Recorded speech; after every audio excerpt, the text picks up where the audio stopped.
ની જે SP hall છે એમાં બાજુમાં લાઇબ્રેરી છે. લાઇબ્રેરીને અમે વોર્ડમાં એટલે હોસ્પિટલમાં કન્વર્ટ કર્યું છે.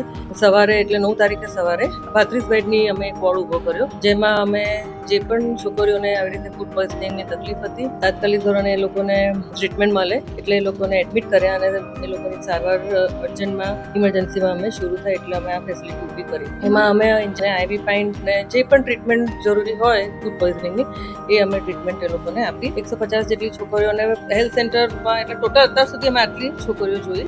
105 છોકરીઓ જે એસએસજી થી પણ જે આવી એટલે એમાં શું એસએસજીમાં જે તાત્કાલિક ટ્રીટમેન્ટ મળે પછી ત્યાંથી ટ્રીટમેન્ટ મળે પછી એનું બીપી ઓછું વધે થોડું અને આગળની સારવાર માટે એટલું ડીએક્સેલેશન કહેવાય એની માટે અમે ત્યાંથી જે નીકળે છોકરીઓ તરત એમને આ વોર્ડમાં એડમિટ કરી દેતા હતા. 2 દિવસ એમને બરાબર ટ્રીટમેન્ટ આપી, એમને ઇન્ડોર એડમિશન કર્યું, એમને બધી ખાવા પીવાની બધી સુવિધા પણ એમને મળી રહી અને હવે અમે ઓલમોસ્ટ બધી છોકરીઓને 105 જેટલી છોકરીઓને તમે ડિસ્ચાર્જ કરી અને અમુક છોકરીઓને તો અમે જે સારું હતું જે ઓરલી એટલે લઈ શકતા હતા એ લોકોને તો એ દિવસે જ અમે હોસ્ટેલની રૂમમાં એમને શિફ્ટ કરી દીધા. પણ જે નતા લઈ શકતા ઉલટી અને ડાયરિયા ને બધું ચાલુ હતું એ લોકોને એડમિટ કર્યા અને હવે ખાલી અમારી પાસે 8 છોકરીઓ છે એટલે આજે મોસ્ટલી સાંજ સુધી એ લોકોને પણ અમે ડિસ્ચાર્જ કરવાનો પ્લાન છે. તો વ્યવસ્થિત રહે તો અમે આજે મોસ્ટલી વોર્ડ બંધ કરી દઈશું અને આ એક ટેમ્પરરી ફેસિલિટી હતી એટલે હવે જ્યારે પેશન્ટ ઓછા થઈ ગયા છે અને બધાને મોસ્ટલી હવે ડિસ્ચાર્જ કરવાનો પ્લાન છે એટલે મેં આ ફેસિલિટી હવે બંધ કરીશ.